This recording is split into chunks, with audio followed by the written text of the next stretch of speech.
Por que me toca tanto, né? Assim, porque é um filme de uma dignidade, porque é um senhor limpando o banheiro público, mas ele faz o trabalho dele com uma dignidade, com um profissionalismo, com um respeito ao trabalho que eu acho que vale a pena a gente assistir. Você está contratado, o podcast sobre carreira, liderança e futuro do trabalho. Olá pessoal, seja bem-vindo, seja bem-vinda a mais um episódio do nosso podcast da Você Está Contratado.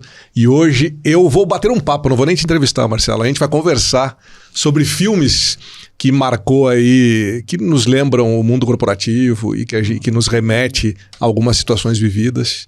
E a gente escolheu alguns filmes aí para comentar com vocês. E aí eu passo a bola para o Marcelo agora. Não é entrevista, né? É uma conversa. É uma conversa, então. Vamos lá. No mundo, tanto no mundo corporativo quanto no mundo acadêmico, usa-se filmes em sala de aula. Né? Então, e tem gente que é especializada nisso. Tem profissionais que são especializados em usar filme para apoiar o desenvolvimento de lideranças. E aí a gente vê de vez em quando, né, algumas coisas assim, postagens nas redes sociais, o pessoal falando, vi o filme e tal e aprendi não sei o quê, ou boas dicas disso. Então nós dois resolvemos fazer a mesma coisa aqui. Vamos trazer cada um de nós 3 filmes que a gente gostou, viu, e que acredita que pode ser utilizado também com esse sentido. Bora? Quem começa? Qual o primeiro? Eu tô com um aqui já engatilhado aqui, então, minhas anotações aqui. Então vai, pega a tua cola aí, vamos embora. Minha colinha, exatamente. Então, Invictus. Assistiu Invictus? Com o Matt Damon e o Morgan Freeman. É a história de como o Mandela teve a sacada de usar esportes e o esporte nacional da África do Sul para unir o país depois que eles saíram do modelo do apartheid. Então, já dei o resumão do filme, né? Ele foi dirigido pelo Clint Eastwood. O filme é de 2009. E é isso, né? Depois de... Ele fala um pouquinho do processo de como abandonaram o apartheid na África do Sul. Então, em 1990, o presidente naquela época, Frederick de Klerk, libertou o Nelson Mandela, depois dele passar 27 anos na prisão. Legalizou o Congresso Nacional Africano, que era um partido político, e outros partidos negros. No ano seguinte, em 1991, ele revoga as leis do apartheid. Em 92, um referendo com a população do país confirma o fim do apartheid. Em 94, primeiras eleições multirraciais com a vitória do Nelson Mandela. E em 95, tem um campeonato mundial de rugby. E a África do Sul participou. E é isso o motivo do filme, né? Que o Nelson Mandela, imagina, um país super dividido, né? Há décadas, racialmente, e com todas as diferenças que isso acarreta. E o Nelson Mandela vindo de 27 anos na prisão. E ele, incrivelmente, não guarda mágoa, rancor, raiva desse período. E pensa como é que eu vou unir esse país. Sei que a gente não vai falar sobre isso agora, mas um outro episódio que a gente já combinou de fazer é sobre livros, né? Sim. E o livro que eu vou comentar é do Nelson Mandela. Que incrível. Vale coincidência. E é incrível. O cara ter passado todo esse tempo na... E aí o rugby é uma paixão nacional, eles estão disputando o campeonato mundial, ele se aproxima do capitão da equipe, o François Pienaar, que é branco, que é o Matt Damon, que concorreu ao Oscar de coadjuvante, o Morgan Freeman concorreu ao Oscar de melhor ator, e ele jogando essa dupla, ele e o Matt Damon, né, os personagens, claro, eles mudam o jogo. E o país se une, torcendo pelo time, e pela primeira e única vez, a África do Sul foi campeã mundial em rugby. Bom, e aí tem várias lições interessantes, né? Diga, você ia falar alguma coisa. De que ano é o filme? 2009. 2009. Bom, uniu um país dividido pelo apartheid. E aí tem lições de inteligência emocional e política, né? Como que o Nelson Mandela navegou nesse ambiente, que obviamente tinha posições contrárias dos dois lados, né? De como fazer isso. E facilmente poderia ter polarizado o país ainda mais. Bom, o poder de gestos e narrativas, né? Através do esporte, né? Como é que eles construíram uma identidade coletiva. influência sem autoridade. O personagem do Matt Damon exemplifica isso. Ele é o capitão da equipe, mas ele não manda nada, né? Ele é uma influência, né? Ele é uma referência para alguns, não para outras. Mas como é que o Matt Damon também, ele vai superando resistências que ele tinha a esse movimento e vai entrando no jogo com Mandela e vai influenciando os colegas dele. Então, diversidade, influência, soft power, liderança em contextos polarizados, que é algo que eu acho que o mundo inteiro precisa hoje, né? Praticar de outra forma. Bom filme para se rever, né? Filme legal pra caramba. E é bacana, né? E tem a ver com esporte, então também tá na dinâmica legal. Vamos ver um teu agora? Vamos embora. Então agora, se você falou de um filme de 2009, eu vou lá para os anos 80 agora. Mas é um filme que depois, quando a gente fez isso, eu fui procurar que filmes tinham me marcado. E Sociedade dos Poetas Mortos, que é um filme de 1989. Adoro esse filme. Né? Então, adoro o filme Robin Williams. Robin Williams. Eu uso em sala de aula esse filme. Você usa como... Então me ajuda aí na mensagem do filme, né? Mas o filme é a história de um professor, né, que é o Robin Williams, no personagem do Robin Williams, que dá aula num colégio super conservador e né, assim, preso a várias... um conservadorismo, internato, né? É um internato de meninos, né? Só meninos. E aí ele vai... Todos os professores são homens também. Todos os professores são homens, é um negócio bem conservador mesmo, né? E ele vai e começa a dar aula para esses meninos e começa a provocar o pensamento desses meninos, né? Ele saiu do script da sala de aula, daquilo que a apostila da universidade, do colégio, que mandava ele fazer, e ele começou a provocar os meninos a pensar em outras coisas, né? Aquilo que realmente fazia sentido para eles, começou a provocá-los a seguirem as suas próprias intuições e as suas vontades e não ser somente aquilo que a sociedade impunha ou a escola estava impondo para que eles fizessem, né? Que saíssem de lá engenheiros, médicos, cientistas, enfim. E aí tem um episódio, né, para ser bem curto, o filme é em torno disso, ele vai, né, dando vários exercícios para esses jovens, né? E tem um dos jovens que tinha um sonho de ser ator, né? E impulsionado pelo professor, chegou para os pais em casa e disse que a vontade dele era de ser ator, que ele queria estudar para ser ator. E os pais, naquele momento, foram completamente contrários à decisão do menino. Começaram a forçá-lo a não ser ator, até que ele se suicida. Né? E aí, com esse episódio, o professor é expulso da escola, né? E no momento que ele estava sendo expulso da escola, tem uma cena muito forte do filme, né? Que os alunos, em apoio ao professor, ficam de pé na sala de aula. De pé não, eles sobem em cima da mesa. Na carteira. Sobem na carteira, né? E falam a frase para o professor, que é o Carpe Diem. Lembra que durante o filme todo, essa expressão ficou muito forte na época, né? Do tipo, aproveite a sua vida, né? Aproveite o momento, aproveite a circunstância, né? Então é uma mensagem bem forte. Eu lembro desse filme assim como do tipo, siga a sua vontade, né? Seja feliz e carpe diem, né? Pra mim, acho que é um dos filmes que dá bastante ensejo. O teu filme é da década de 80, né? 89. Então vamos trazer uma recente agora. Bora. Em 2015, O Senhor Estagiário. Com Robert De Niro e a Anne Hathaway. Então, a Anne Hathaway é uma empreendedora, ela tem um comércio eletrônico de roupas femininas, e o Robert De Niro tem já os seus 70 anos de idade, já não está trabalhando, mas fica viúvo. E aí ele não sabe o que fazer da vida dele, ele resolve voltar a trabalhar, voltar para o mundo corporativo, se emprega como estagiário na empresa liderada pela Anne Hathaway, que é bem sucedida, jovem, né, num pique diferente, é comércio eletrônico, também é uma modalidade diferente de negócio. Então tem todos os conflitos aí de gerações e de adaptação um ao outro e a nova realidade do mundo corporativo, diferente do que ele tinha experiência anterior, etc. Então como é que o relacionamento dos dois não começa bem, mas vai evoluindo, né, porque ela começa a ter crises no trabalho, E ele, com o jeitinho dele, com tato e tal, vai ajudando a Anne a superar esses dilemas, esses desafios, né, esses problemas.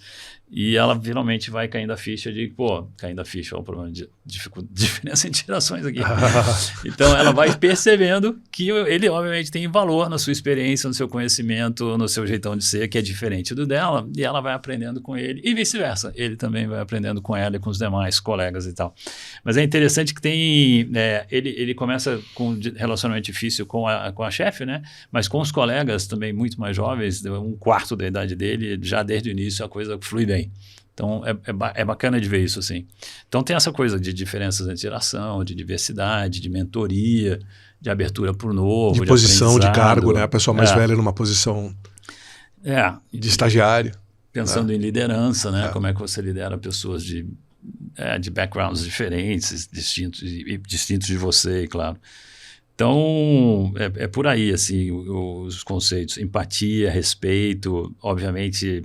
A questão do etarismo é muito forte e tal. Carreira na maturidade também tem uns exemplos legais assim. Tem uns insights importantes para quem já é mais maduro também e está no mundo corporativo. É o pós-carreira, né? Então, é bem legal. Você lembrou outro dia, num episódio que a gente gravou, que eu estagiei, né? Então, eu não estagiei assim que eu me formei, não aconteceu isso. Mas depois que eu saí do mundo corporativo, eu fui estagiário. Eu passei por uma experiência, eu fiz até um post, uma brincadeira, em que eu coloco uma foto dos dois, Robert De Niro e Anne Hathaway, e do lado eu coloco eu e a Isabela, da Pin People, né? Que ela é tua chefe. Ela é minha chefe, exatamente. Excelente chefe, a propósito. Baita experiência, né? Super experiência. A Pin People é a solução líder em pesquisas de clima e engajamento contínuas, combinando tecnologia, metodologia, suporte consultivo e olhar humano para traduzir escuta em ação e dados em decisões. Junte-se às empresas que estão elevando seus ganhos e experiências com pesquisas organizacionais. Acesse pinpeople.com.br e fale com um de nossos especialistas. Bom, então é esse o meu segundo. E você tem um filme que também fala sobre estágio, né? E agora eu saio também de 89 e vou para um filme do ano passado chamado Baby Girl, com Nicole Kidman. Foi um filme, até não foi muito comentado, acho que não foi, sei lá, mas poucas pessoas assistiram. Não foi um filme assim, apesar de ter Nicole Kidman. Não? Não. Mas olha a história. Nicole Kidman na posição de CEO de uma empresa de tecnologia em Nova York se envolve com um estagiário recém-entrante na empresa. E aí imagina, o filme é em torno dessa situação da CEO da empresa envolvida com o estagiário, mas o que eu acho interessante na concepção do filme é uma mulher na posição de CEO de uma empresa de tecnologia. Aí já tem um viés, um recorte do tipo, uau, né? E outra é como que essa pessoa nessa posição se envolve com um jovem estagiário e o que acontece com a reputação dela após esse envolvimento, né? Então não dá spoiler. Não é para dar spoiler que tu vai assistir, mas eu tenho que comentar o filme, né? Mas assim, as coisas que me marcaram muito no filme, e a narrativa é muito bacana, porque ela, quando começa o filme, até a vestimenta dela como CEO era uma vestimenta mais séria, mais contida, a postura dela era mais profissional, né? E de uma hora para outra, ela começa a circular no escritório com roupas não tão conservadoras, assim. Ela começa a chegar mais sensual, e aí é uma Nicole Kidman nessa posição, né? E as pessoas começam a estranhar esse comportamento dela, né? Tipo, poxa, ela era uma pessoa mais fechada, mais... E começa a ficar mais feliz, entre aspas, ou com roupas mais extravagantes ou mais sensuais. Mas o filme remete muito a isso, né? E o que eu achei interessante, eles usam uma palavra com relação ao filme que fala de assédio reverso. Que eu achei interessante essa palavra de assédio reverso, né? Porque geralmente se comenta de assédios de CEOs, homens, assediando mulheres na organização. E aí o filme retrata isso. Sim. É uma mulher na posição de CEO, tudo bem, que de bobo o estagiário não tem nada, né? Porque ele seduziu ela. Mas pegou ela no momento de fragilidade, de vida pessoal. Ela era casada, tinha filhos, e esse menino mexe com ela e derruba ela de uma posição quase intocável. E só para resumir, ela passa por várias situações que envolvem governança, que envolve pessoas que reportavam a ela numa posição de diretoria que começam a ameaçá-la de falar, de comentar, de isso ir para a mídia, e aí envolve reputação da empresa, envolve uma série de coisas, e tem um momento do filme que ela dá um basta nisso, e ela dá uma chamada no diretor dela, dizendo, olha, você para com isso, você sai daqui.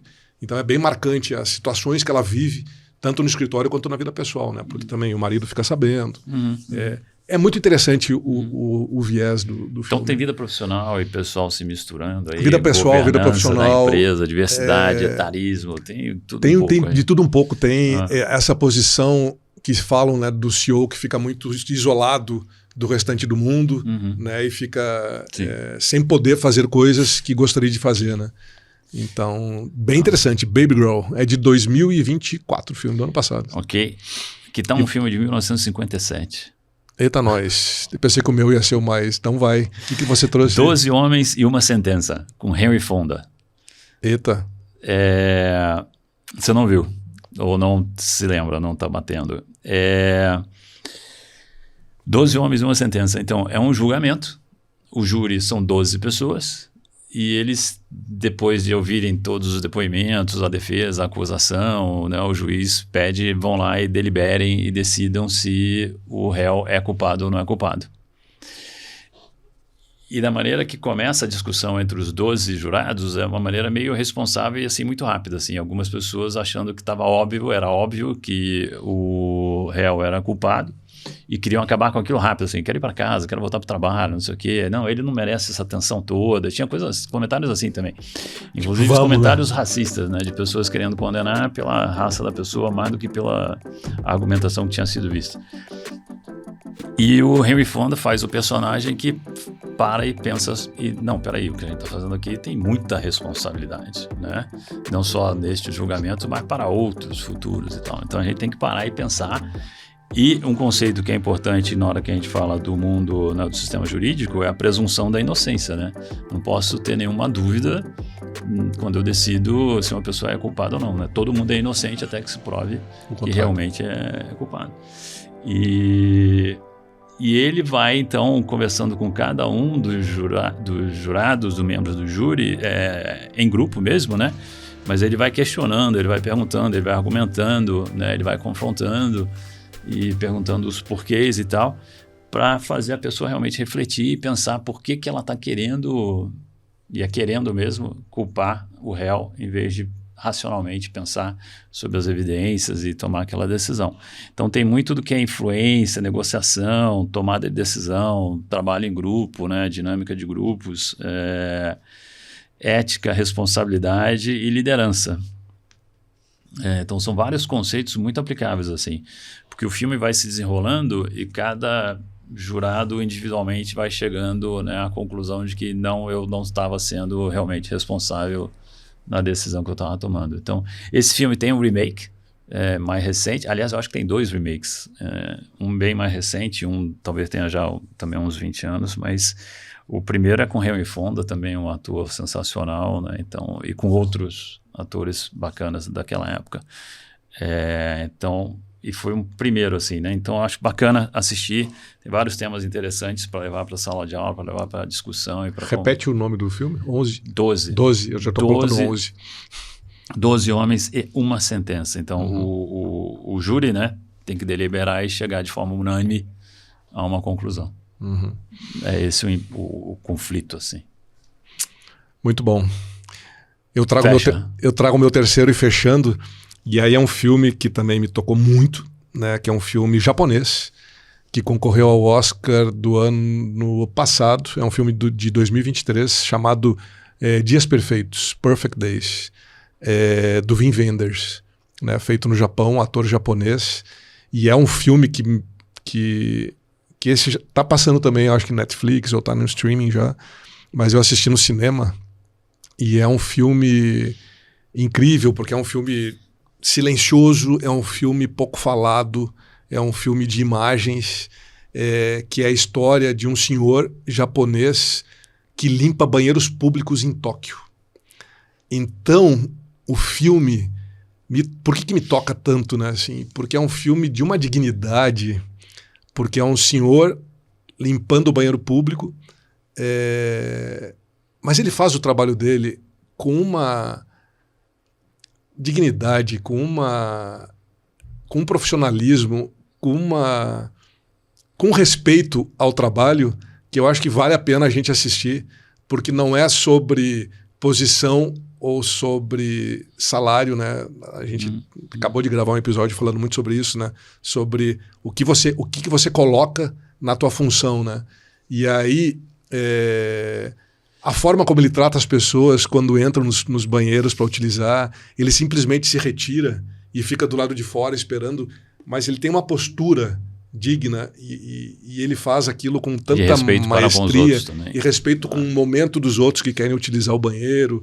E é um filme, a narrativa do filme assim, tem poucos diálogos, mas tem uma trilha sonora e uma música assim, impressionante, porque é um filme de rotina, porque ele acorda sempre no mesmo horário, né, todos os dias é o mesmo todos trabalho, os dias é a mesma rotina. É. Ele escuta fitas cassete dentro do carro dele. Fita cassete, eu acho que o pessoal não sabe o que é isso.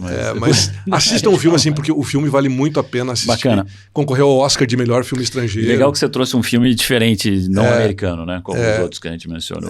Dirigido pelo Wim Wenders, mas é um filme japonês, tanto que concorreu ao Oscar de melhor filme estrangeiro. Que também tem um monte de filme bom de outras nacionalidades. E o streaming está fazendo isso pra gente, trazendo né, essa riqueza. Outros recortes, né, de mundo que talvez a gente não estava acostumado. Olhares, feitos por outras pessoas. Agora você fazendo esse comentário, na época, ano passado, ele concorreu ao melhor filme estrangeiro e perdeu para um filme alemão, que é outro espetacular, que eu até anotei, até vale a pena comentar. Mas voltando no Perfect Days, né, então, é fazer o teu trabalho com profissionalismo, né, dignidade, mesmo que seja rotina, mesmo que seja a coisa mais simples do mundo, né, se dedica e faz bem aquilo que você está E tem fazendo. cenas do filme onde ele compra o material de limpeza com o dinheiro dele, que já era um salário, imagina, né, não... Ele vivia uma vida muito simples. Mas para fazer bem, ele queria. Mas para fazer o melhor dele, ele comprava o detergente com o dinheiro dele para usar na limpeza, para o banheiro ficar mais limpo para o usuário. Enfim, é um monte de mensagem, um monte de recado. E mas o recado de que esse trabalho também é digno e esse trabalho é necessário. Respeitoso, é necessário, alguém tem que fazer. Então, é muito bacana o filme. Boa. Dias Perfeitos. Mas ele perdeu não. Quem ganhou o Oscar no ano passado foi o alemão chamado Zona de Interesse, que é outro... Outro dia você fala sobre isso. Filmaço. Mas é incrível. Boa. Eu adoro cinema, então acho que diz muito pra gente, né? Tem muito recado. Sim, muita mensagem. Muita mensagem pra às vezes é só entretenimento. Em outros momentos dá pra gente parar e pensar e refletir também sobre isso. Então, fizemos algo um pouquinho diferente. Se você curtiu, comenta aí. E coloca o nome de filmes que para você fazem sentido também, que tiveram mensagens importantes, que podem ser utilizados em sala de aula. Faz umas recomendações aqui para a gente, para os demais que estão ouvindo os nossos episódios. Muito bom. Ficha técnica. Realização, você está contratado. Apresentação, Gederson Beck e Marcelo Nóbrega. Cinegrafia e áudio, Juscelino Gonzalez. Assistência, Anne Costa. Edição, Unique. Direção, Fernando Vítulo. Gravado nos estúdios da Unique.